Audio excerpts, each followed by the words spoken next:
Cerita mempersembahkan Sabda Pandita Ratu. Ayo, semuanya keluar. Berikan kesempatan kepada anak Mas Tariamon. Ayo, keluar. Kita keluar semuanya, keluar.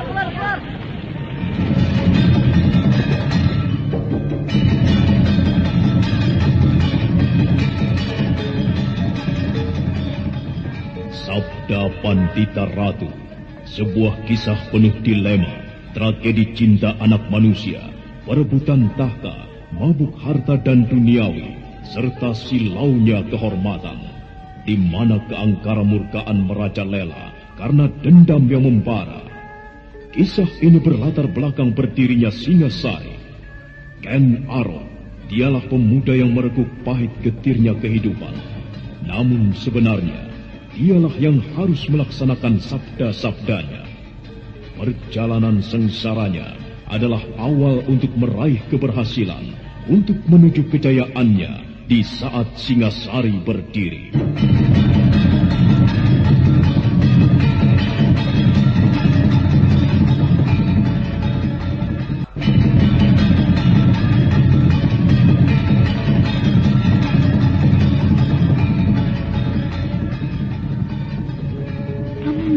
Wujud pemilik kapal itu? Iya, orang itu bernama Barat Maut. Mengapa? Dari mana Paman bisa mengetahui namanya? Di antara anak buahnya ada yang menyebut nama itu. Mengapa dengan orang itu, Badrawati? Wajahnya seram, Paman. Matanya hilang sebelah. Ada bekas luka yang melintang di keningnya. Mata yang hilang itu tentu akibat perkelahian. Kemudian tangan kanannya putus, Paman. Tangan itu kemudian diberi kait, bukan? Iya. Ada bekas darah yang mengering pada kaitan itu, Paman. Tidakkah Paman memperhatikan hal itu? Darah yang mengering itu artinya orang itu tentu sering menggunakan kaitannya untuk melukai orang, Paman. Dan bahkan mungkin untuk membunuhnya.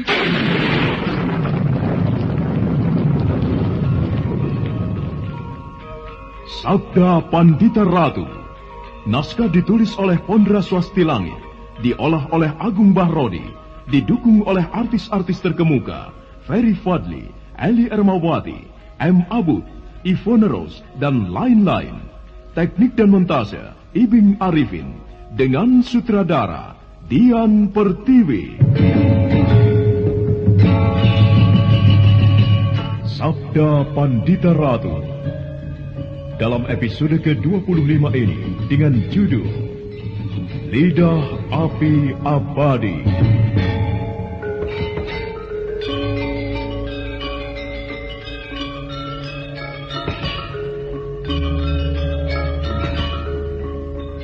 Dalam seri ke-739 ini dengan para pemain Herman sebagai Kiai Pangon, Pendalubis sebagai Lare Angon, Naryo sebagai Ki Demang, Amrizal Noval dan Heri sebagai penduduk, dan Asti Suhastra, pengantar cerita.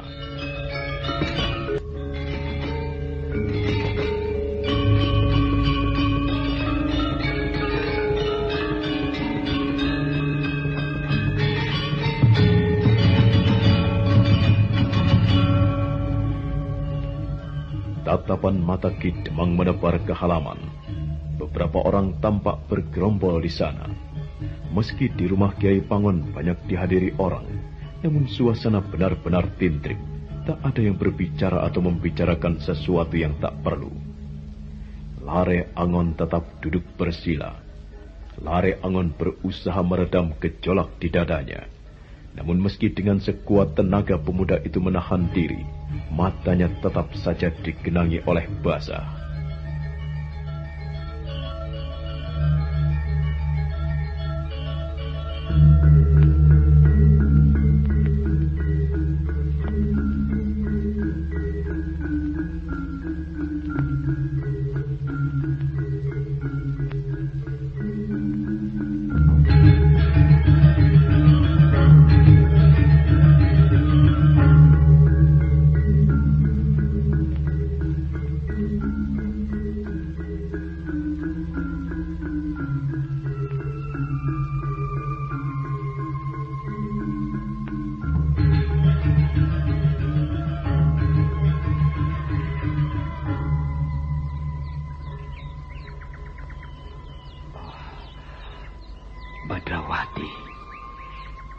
seperti bermimpi saja rasanya, Badrawati. Beberapa hari berhitung bulan kita menempuh perjalanan bersama-sama. Kesulitan macam apapun kita hadapi bersama. Dan sekarang, kau pergi meninggalkan aku untuk selama-lamanya. Mengapa harus seperti ini, Badrawati? Mengapa kau tega meninggalkan aku menghadapi tanggung jawab yang amat berat? Badrawati. Anak Mas. Kiai. Berbicaralah, Anak Mas. Kami harus melakukan apa? Barangkali anak Nger Badrawati memerlukan perawatan dan upacara sebagaimana mestinya. Kiai. Bagaimana, Anak Mas? Apakah menurut Kiai, keponakanku ini telah mati? Memang amat berat menerima kenyataan ini, Anak Mas. Namun seberat apapun, lebih baik Anak Mas menerimanya. Tidak baik Anak Mas mencoba ingkar dari kenyataan. Kiai belum menjawab pertanyaanku. Apakah menurut Kiai keponakanku telah mati? Ya. Anak Nger Badrawati telah tidak bernafas. Dan tanda-tanda orang masih hidup adalah apabila masih ada tarikan nafas. Hyang Batara Agung telah berkenan memanggilnya untuk kembali ke haribaannya. Bukan kematian yang sia-sia, Mas. Akan tetapi kematian yang penuh dengan kehormatan. Anak Nger Badrawati telah melakukan sesuatu yang luar biasa. Apa yang menimpanya adalah untuk menebus sebuah tugas suci. Oh, jadi Badrawati telah mati, Kiai? Benar, Anak Mas. Anak Nger Badrawati telah mati. Jika Anak Mas merasa tidak keberatan, kami akan membantu menyelenggarakan upacara yang seharusnya dilakukan untuk menghormatinya. Jika Anak Mas Lareangun menghendaki Anak Nger Badrawati dikuburkan, aku yakin penduduk Puring ini dengan senang hati akan membantu menggali tanah. Bagi para penduduk, justru merupakan sebuah kehormatan melakukan hal itu untuk seseorang yang telah berkorban nyawa bagi ketembangan ini. Dan jika Anak Mas menghendaki Anak Nger Badrawati dimuksakan dengan membakar layonnya, maka kami pun akan melakukannya. Tetapi bagaimana, Anak Mas? Aku merasa tidak yakin keponakanku telah mati, Kiai. Anak Mas, aku ingin ikut menekankan apa yang telah disampaikan oleh Kiai Pangon. Anak Nger Badrawati telah tiada. Anak Mas harus merelakannya. Maka biarlah kami para penduduk Kademangan ini akan memberikan penghormatan yang terakhir kepadanya. Terima kasih, Kedemang. Biarlah aku akan mempertimbangkan lebih dulu. Apakah yang sebaiknya dilakukan untuk keponakanku ini? Namun demikian, sebaiknya janganlah Anak Nger Badrawati dibiarkan terlampau lama dalam keadaan seperti ini. Terima kasih. Kiai, Bagaimana, Kidemang? apakah tidak sebaiknya diberikan penjelasan kepada warga yang bergerombol di depan itu? Iya ya, itu perlu sekali, Kidemang. Silakan Kidemang melakukannya. Aku berpendapat justru kau yang sebaiknya memberikan penjelasan kepada para penduduk, karena kaulah yang paling tahu duduk persoalannya. Kau juga tuan rumah, Kiai. Iya, baiklah. Aku akan menemui mereka.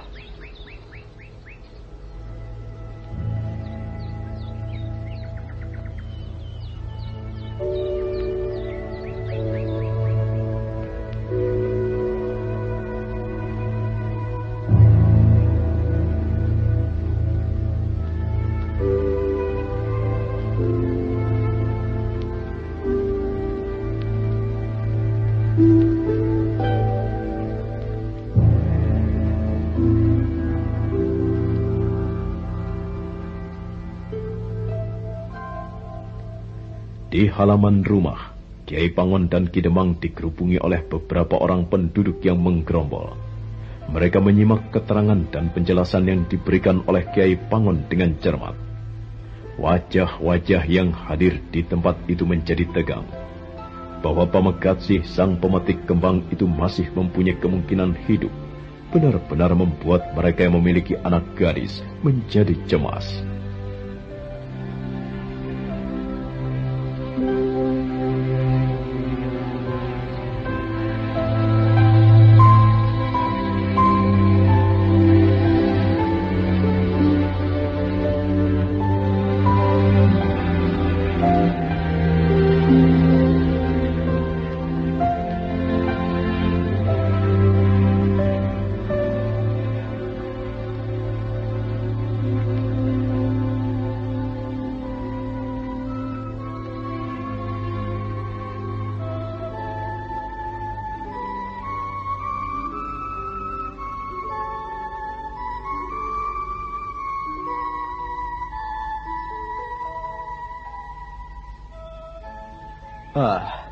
Aku tak mengira perkembangan keadaan akan menjadi seperti ini.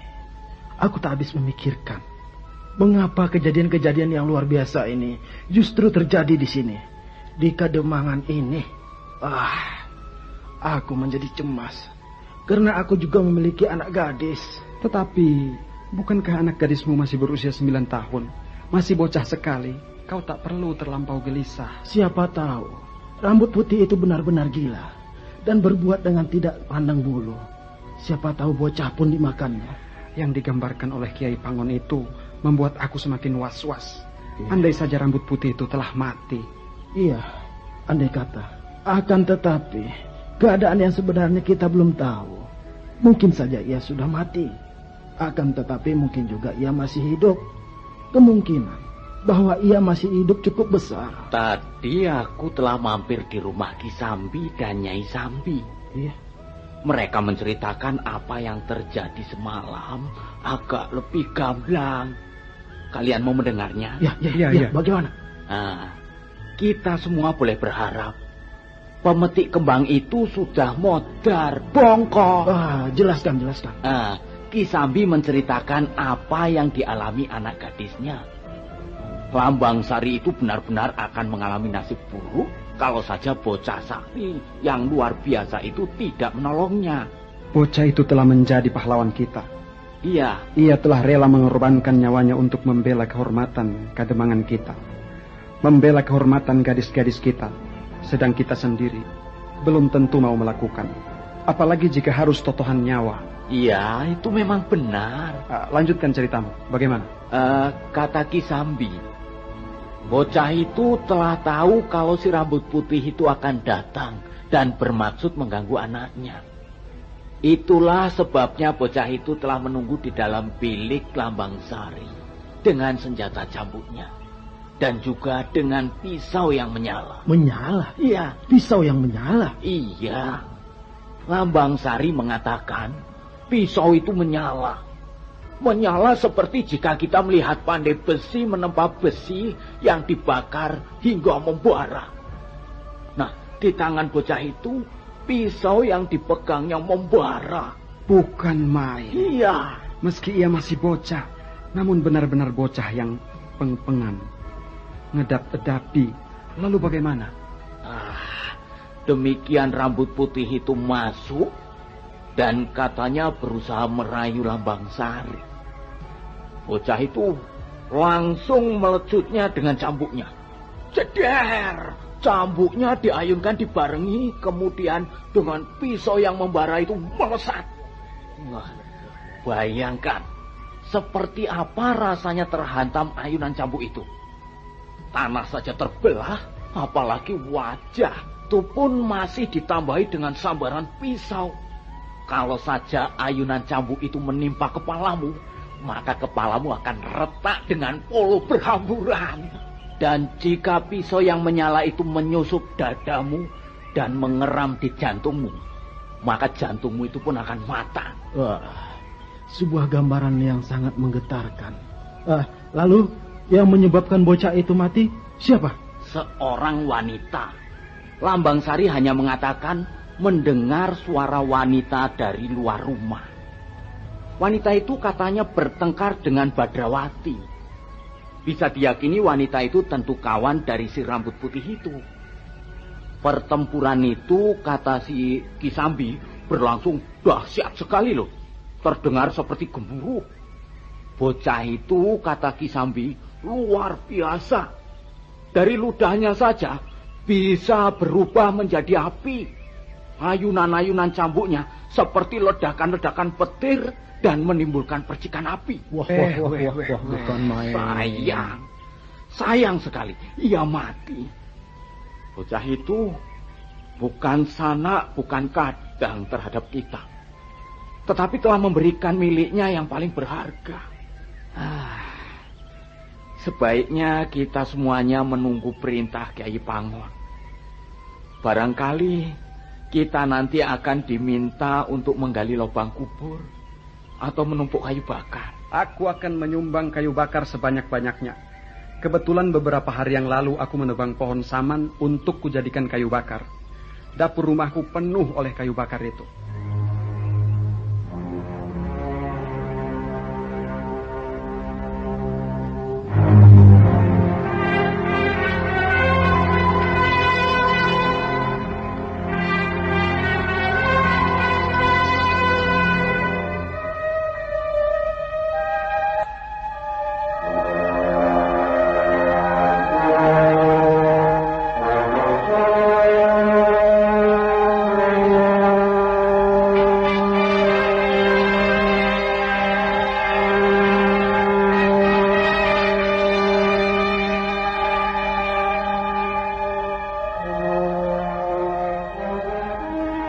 Orang yang berdatangan di rumah Kyai Pangon semakin banyak. Mereka hanya sekedar menunggu dan duduk-duduk tanpa melakukan apapun. Lare Angon yang sedang merenungi keadaan Badrawati tiba-tiba terusik. Ada sesuatu yang menarik perhatiannya.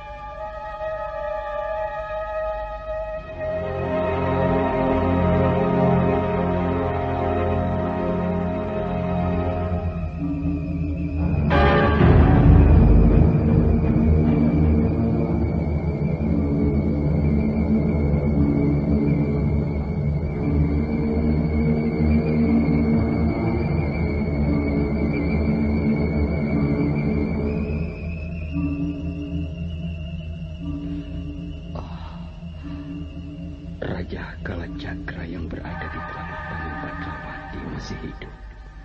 Ya, aku tidak salah lihat. Raja itu benar-benar masih hidup. Boleh jadi Badrawati telah mati, namun raja di tangannya masih hidup. Kekuatan aneh dari Raja Kalacakra itu belum hilang.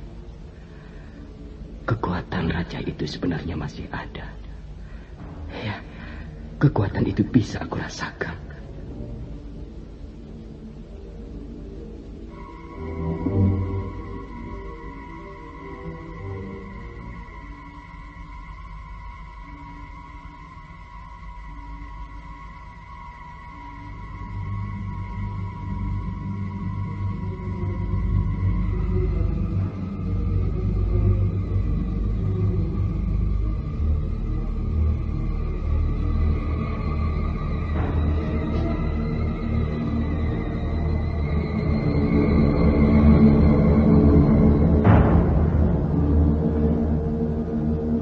Dengan cermat, Lare Angon memeriksa raja yang melekat di telapak tangan Badrawati.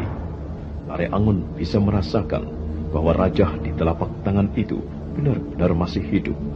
Seperti harapan seperti membias dan muncul dari dasar hatinya.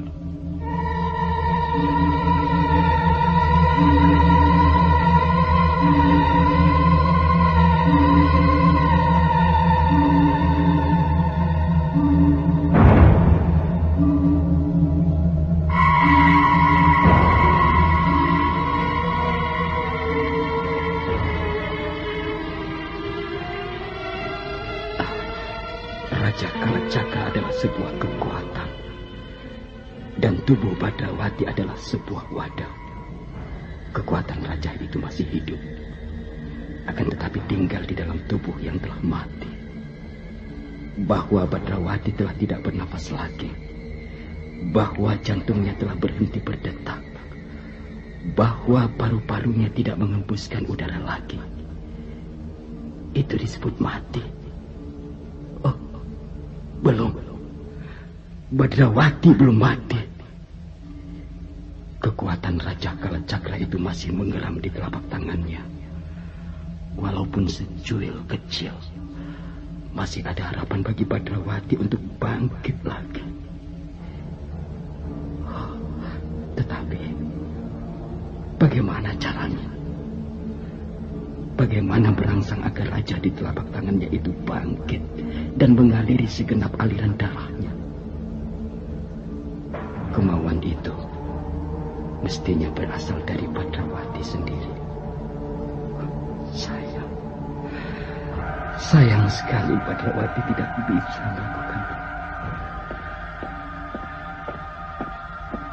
Anak Mas, bagaimana Kiai?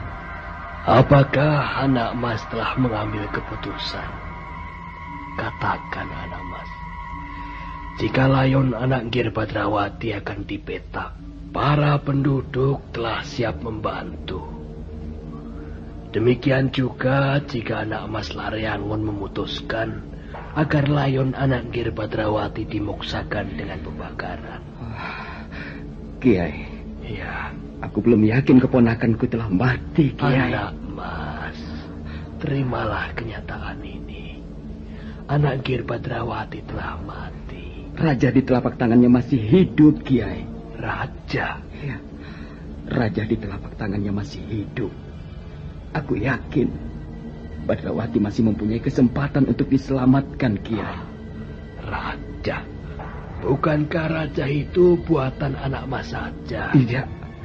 Raja itu bagian dari takdir, Kiai. Maksud anak Mas? Lihatlah, Kiai. Lihatlah telapak tangan keponakanku. Wajahnya boleh pucat. Jantungnya boleh berhenti. Tarikan nafasnya boleh tidak ada, Kiai. Namun Raja Kalacakra itu masih tetap ada dan bisa aku rasakan. Lihatlah, Kiai. Apakah telapak tangan kanan keponakanku ini ikut pucat dan beku, Kiai?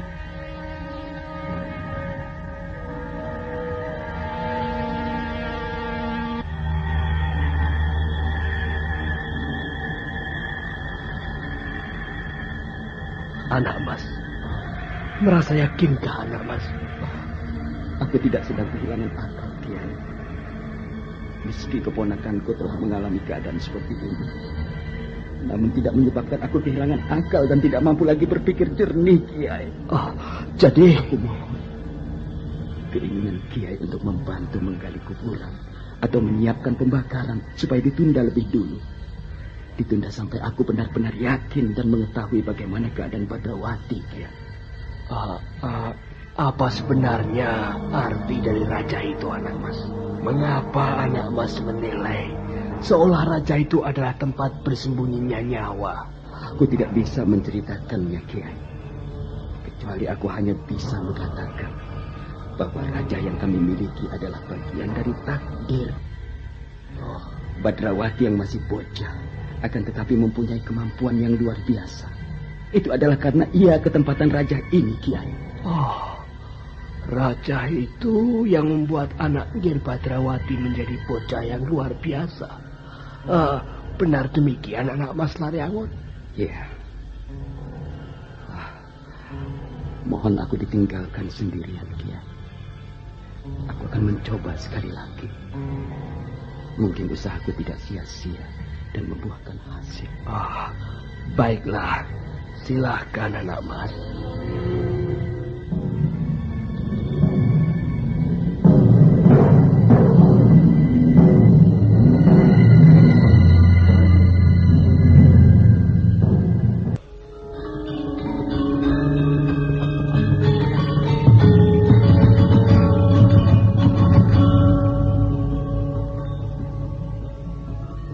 Pagi itu semakin menebar semarak cahaya yang semburat terang.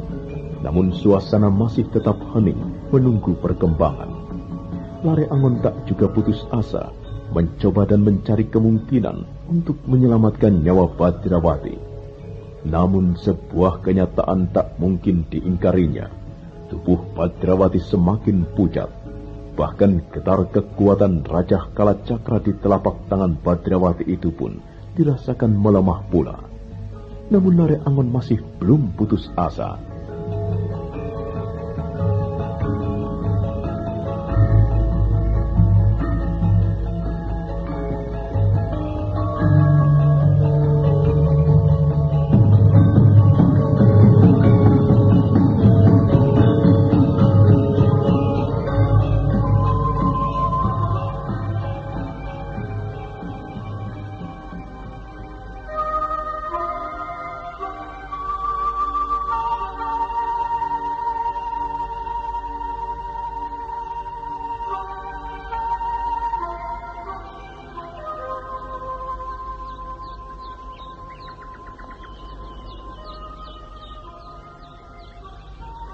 Kau benar, Ki Demang. Apa yang dilakukan anak Mas Lare Angon itu bisa dikatakan sebagai suatu hal yang gege mongso. Bocah itu sudah mati. Bagaimana bisa dihidupkan lagi ya? Hanya sebuah keajaiban yang mampu mewujudkannya. Dan apa yang dilakukan oleh anak Mas Lare Angon itu sebenarnya juga sudah tak betul lagi. Berarti ia telah mencoba ingkar dari kehendak Hyang Batara Agung.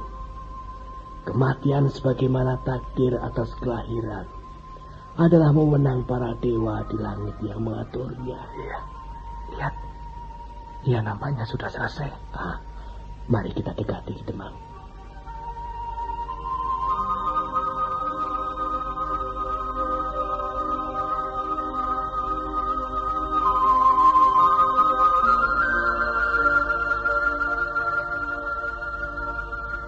Anak Mas, bagaimana anak Mas?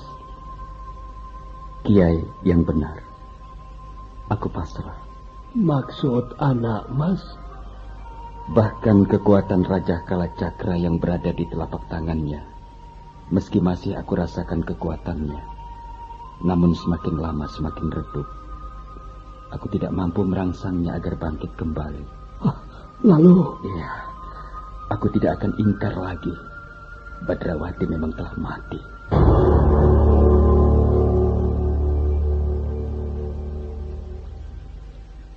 Ya, syukurlah. Jika anak Mas bisa menerima kenyataan dengan hati yang jernih. Anak Ngger Badrawati telah memenuhi panggilan garis pepestennya. Hal itu memang harus diterima dengan hati yang lapang. Ya. Badrawati mungkin lebih beruntung dariku. Ia telah terbebas dari persoalan yang masih ruwet yang sedang kami hadapi. Ia telah bebas dan tidak perlu gelisah memikirkan apapun. Justru karena itu keponakanku ini lebih beruntung bahwa ia mati muda. Juga merupakan sebuah keberuntungan tiada terkira. Hingga dengan demikian ia tidak perlu melihat isi dunia yang semakin ruwet dengan berkepanjangan. Kita yang ditinggalkannya inilah sebenarnya yang tidak beruntung. Kematian Badrawati tidak akan aku sesali, Kiai. Aku terima kenyataan ini dengan ikhlas. Lalu, cara yang mana yang anak Mas kehendaki? Aku menghendaki agar keponakanku itu dimuksakan layonnya, Paman. Agar aku bisa menyerahkan abu jasadnya kepada orang tuanya. Baik, ya. Para warga Padukuhan ini semuanya dengan senang hati akan membantu. Mereka akan menyiapkan segala sesuatu yang diperlukan. Kayu-kayu bakar yang dibutuhkan tersedia dengan cukup. Sebelumnya, aku mengucapkan terima kasih. Iya. Kalian semua mendekat kemari. Bagaimana, Kiai? Bagaimana, Kiai? Apa yang harus kami kerjakan, Kiai? Ya. Anak Mas Lare Angon menghendaki agar jasad anak Ngger Badrawati dimuksakan dengan pembakaran. Ayo, cepat bekerja ya. Ayo. Ini semua akan melakukannya. Iya, iya. Ayo. Ayo, kita siapkan. Ayo.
Demikianlah, maka pada pagi hari itu, rumah Kiai Pangon disibukkan oleh kegiatan persiapan untuk sebuah upacara penghormatan terakhir terhadap Badrawati, bocah cilik yang dianggap sebagai pahlawan Kademangan Puring. Semua orang bekerja dengan kesungguhan tanpa banyak berbicara. Bahkan suasana duka itu semakin menjalar, manakala tumpukan kayu telah siap. Are Angon memandang tumpukan kayu dengan mata nanar. Haning Mangesti, Sesanti, dan Lambang Sari saling berangkulan dan menangis sesenggukan.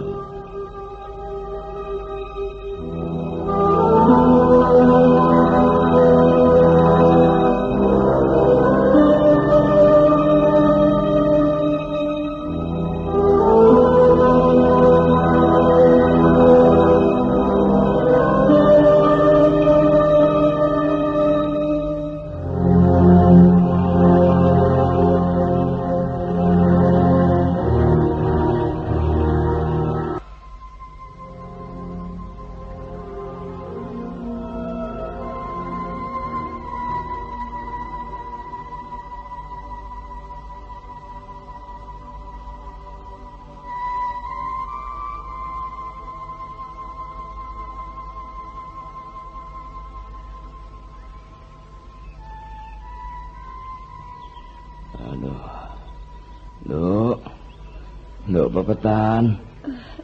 Bagaimana, Ayah? Di luar ramai sekali. Ada apa di sana? Aku juga mendengar suara tangis. Siapa yang menangis itu? Mereka sedang mempersiapkan sebuah upacara penghormatan pembakaran layon, Ayah. Penghormatan pembakaran layon? Benar, Ayah. Siapa yang mati, Pepetan? Bocah yang bernama Badrawati itu, Ayah. Bocah itu yang mati. Badrawati? Bocah yang berkelahi dengan lelaki yang menjamahmu? Iya, Ayah. Mati? Iya, Ayah. Bocah itu mati. Dia masih bocah. Mestinya masih harus menapaki perjalanan hidupnya yang panjang.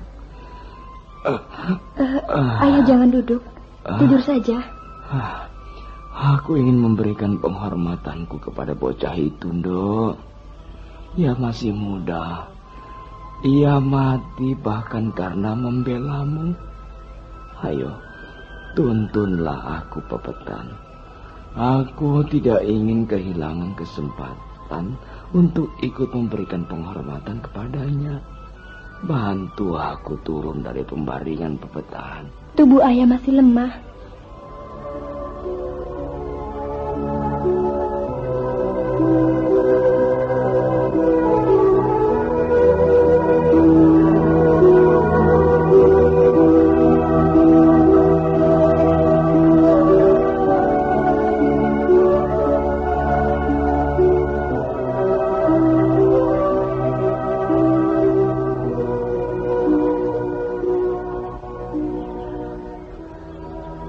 Persiapan pembakaran layon semakin matang.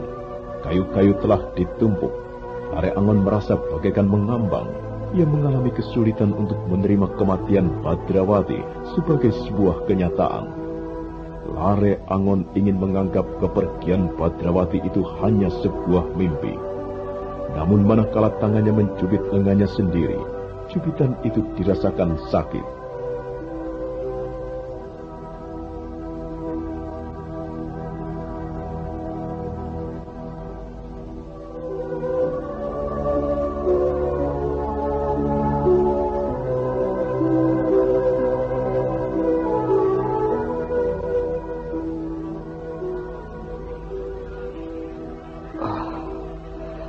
Ini bukan mimpi.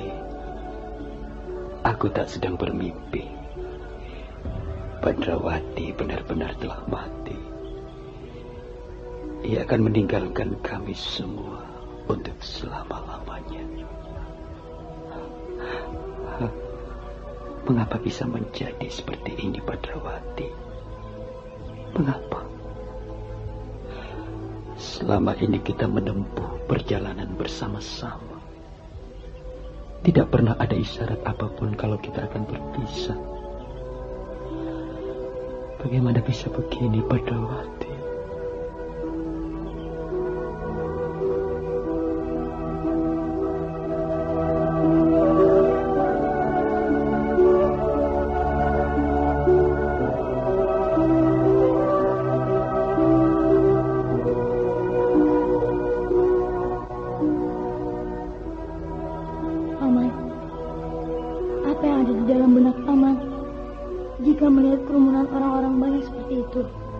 Kenapa, Badrawati? Katakan dulu, Paman. Apa gagasan Paman untuk membuyarkan kerumunan orang sebanyak itu? Hanya sekedar gagasan? Banyak cara. Mungkin dengan mengusir mereka. Mungkin dengan menakut-nakuti. Aku baru saja membayangkan sesuatu, Paman. Andai kata mungkin, tentu lucu sekali. Apa itu, Badrawati? Sebuah ledakan entut. Ledakan entut, bagaimana maksudmu? Ledakan entut. Sebuah ledakan dahsyat yang terjadi di antara mereka dan sangat mendadak. Yang ledakan itu berbau sekali. Mereka tentu bubar, Paman. Kau ini macam-macam saja yang kau bayangkan, Badrawati. Yang kau bayangkan itu tidak masuk akal. Untuk membuat ledakan semacam itu membutuhkan 1000 orang sakit perut bersama-sama, Badrawati. Paman benar. Dan baunya tentu ramai dan sangat meriah. Tentu belum pernah ada yang membayangkan ada bau yang meriah. Rasanya ramai, Paman. Persiapan benar-benar telah matang. Pembakaran layon itu hanya tinggal menunggu perintah saja. Pada saat itulah ada sesuatu yang menarik perhatian seseorang. Hanya seekor burung yang hinggap di atas wuwungan.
Apakah yang menarik perhatianmu, Ki Kumpal? Oh, burung Ki Jogobanyu. Burung? Mana? Itu. Di atas wuwungan burung dara. Tetapi berbulu ungu. Aneh sekali. Baru kali ini aku melihat burung dara, tetapi warna bulunya ungu. Oh, benar. Aku juga baru kali ini melihat burung dara dengan warna bulu seperti itu. Tetapi itu jelas burung dara, bukan? Kalau bukan, tentu sejenis puter. Bukan. Aku yakin itu burung dara. Hanya bulunya saja yang aneh. Biasanya, bulu burung dara adalah putih atau agak abu-abu. Sekujur tubuh burung itu berwarna ungu. Aku memperhatikan burung itu dari sejak tadi. Aku sedang mencari maknanya. Makna? Iya. Semalam aku mendengar suara burung gagak. Aku meyakini itu adalah pertanda ada kematian. Ternyata benar. Bocah baik hati itulah yang mati. Dan sekarang kalau ada burung yang hinggap di sana, entah apa artinya.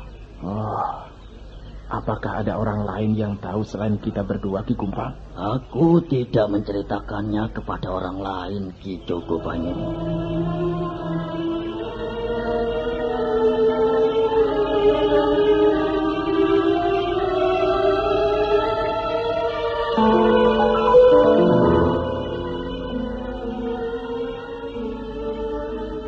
Tak ada yang mengetahui kehadiran burung itu kecuali hanya Ki Kumpang dan Ki Jogobanyu. Sementara semua pelayat yang lain telah terpusat perhatiannya pada persiapan upacara yang telah matang. Saat itu, minyak jarak dan minyak lemak telah disiramkan pada kayu-kayu agar gampang terbakar. Tubuh Badrawati juga telah dipondong, siap dimasukkan ke dalam kobaran api. Kiai Pangon yang memegang obor mendekati Lare Angon yang diam mematung.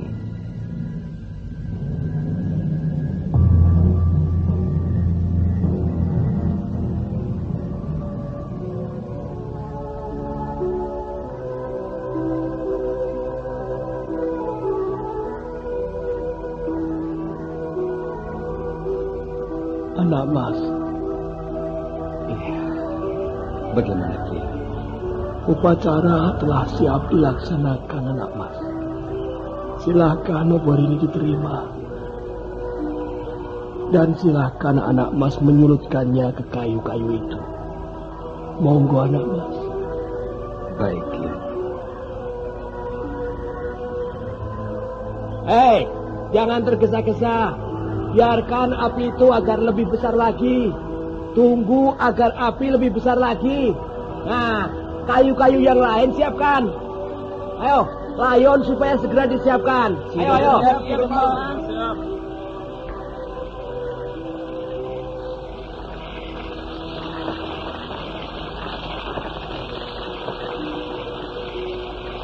Nah, sekarang. 1, 2, 3.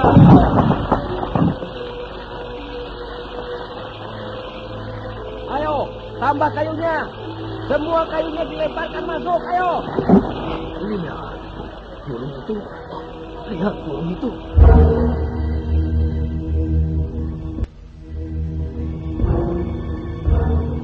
Ki Kumpang dan Ki Jogobanyu yang kebetulan terus memperhatikan burung berbulu ungu itu terperanjat saat melihat burung itu terbang dan langsung menerobos ke kobaran api hanya sesaat setelah tubuh Badrawati dilemparkan ke dalam api. Sementara itu, tak seorang pun yang tahu bahwa panas api itu telah menjamah telapak tangan kanan Badrawati, menjamah Rajah Kalacakra yang ada dalam genggamannya. Kekuatan Rajah itu tiba-tiba menggeliat dan mengalir dengan deras. Geliat Rajah Kalacakra itu dengan cepat mengalir melalui darah. Lare Angon yang melihat tubuh Badrawati bergerak, segera melesat menerobos kobaran api. Iya. Badrawati masih hidup. Badrawati masih hidup. Oh, benar. Bocah ini masih hidup. Cepat padamkan api itu. Ayo, siram dengan air. Ayo. Kau masih hidup, Le. Kau masih belum mati, Badrawati. Kau masih hidup, Le. Ayo, kosongkan tempat ini. Jangan ada yang berada di dalam pendopo. Ayo, semuanya keluar, keluar. Berikan kesempatan kepada anak Mas Mariamon. Ayo, keluar, keluar. Kita keluar semuanya, keluar, keluar, keluar.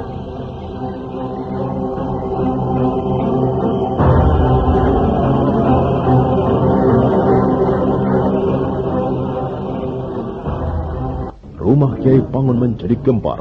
Semua orang mengintip dan berdesak-desakan dari luar, memperhatikan usaha Lare Angon menyelamatkan keponakannya. Semua mulut terbungkam, tak ada seorang pun yang bersuara, bahkan tak seorang pun yang wajahnya tidak dibasahi oleh keringat. Nah, apa sebenarnya yang terjadi pada Badrawati? Dan mampukah Lare Angon menyelamatkannya? Saudara pendengar, untuk mengetahui jawabannya, ikutilah kelanjutan kisah ini dalam seri berikutnya. Sampai jumpa.